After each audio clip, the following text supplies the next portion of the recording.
1-1 on your old stomping ground. How do you view that one?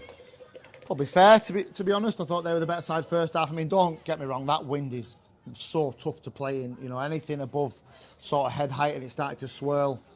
I actually think it died off a little bit second half, which isn't what we wanted. And it was very easy it was straightforward to keep teams penned in when you had that wind acting as a bit of a barrier for people. So we struggled to get a foothold in the game, struggled to get out in the first half, even though we've had two crosses that have flashed straight across the front. So we have had a couple of chances, and they've had one flash across the front. I'm disappointed with the nature of the goal because it's come through a lot of bodies, and we've got to get out and do better from a defensive perspective on a set play. It was one against Rylands, it's one again today. So we did clear it twice, just couldn't clear it the third time. You've got to clear your lines better, though, haven't you? You know, you've got players that are good enough to do it. So yeah, frustrated at half time. Didn't think we were quite as combative as I wanted us to be. But in a sort of the same as last week, I thought we were a good second half. I thought we got up against them.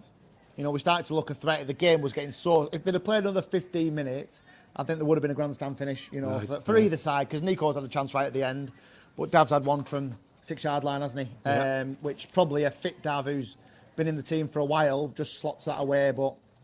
It's coming in really quick, and as I say, it's good to get him back out there. So that's the first thing, that we got 15-20 minutes out of him. But any reaction as he? No, I think he's all right. Yeah, I think we just took a couple of tired legs off at the end. But that's I mean, this is the pitch is tough. You know, it's not one of the better ones, and it is attritional. The games are attritional, and you've got to manage the big ball. You've got to manage second contacts. You know, the two up front I thought were pretty good and were pretty handy first half, certainly at the combative stuff. So, but I thought as the game wore on, we started to try and play a little bit more football. We certainly got it in the wide areas more. And we started to get a bit more offensive. We took Clarkey off to put Kai there, saying to Kai, go and play as a left winger effectively. We won't play with a left back. So we've had a go. We've created the chances that maybe could have won us the game, but I think on balance they were better first half, we were better second, and no, it's a point away from home.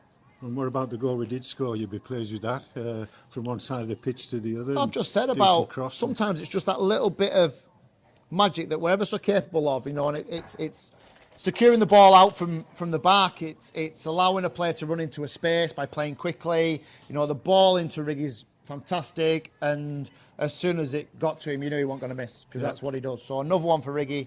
I'd say a point away from home.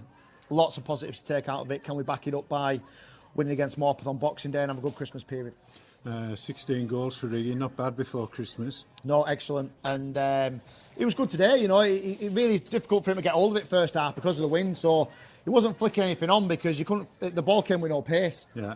So it was more a case of him having to have a little scrap with Harrison Beeden. I thought the two of them, you know, almost cancelled each other out at times. I thought Riggy became more influential as the game went on, and all of a sudden our subs and our fresh legs started to come into it. And as I say, there's a big opportunity as he blows, isn't there? We're on the counter. I think we've got a 2v2 as he blows for full time. So yeah, we're pleased with our day's work. We've got something that we didn't have at half time, which is important, and that will hopefully give us a platform to go into Boxing Day. I think the swirling wind was epitomised when the goalkeeper came out, Lancaster City goalkeeper came out. Yeah. He seemed to lose it. I don't know whether it was with the lights or the wind, but that was a close call. Well, it's just one. We just need one to drop for us. We've not really had anything to. I mean, I said on our bench that if we'd have nicked a last-minute winner, it would have been justice for what happened at our place, because they robbed us, and they know they robbed us when they came to our place with the offside goal. So I think that if we'd have nicked one, it wouldn't have been unjust. But again, we've come away from home and got a point. So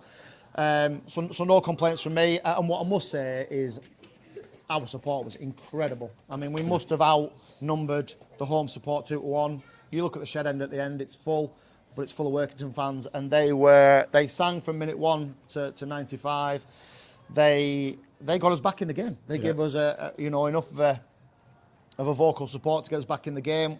We want that. You know, we want that again on Boxing Day against Morpeth. We want 1,000+ Boxing Day. We then want, you know, that same again at Hebburn. But they've really set the standard today. They were exceptional. Yeah, Santa Riggy. So we get the point. On behalf of the Workington Reds family, Mark, can I wish you and your family a Merry Christmas? Yeah, and likewise from me, the players and the staff, to everyone at the club, the supporters, and as I say, hopefully we can give them a nice present on Boxing Day. Thanks very much. Thank you.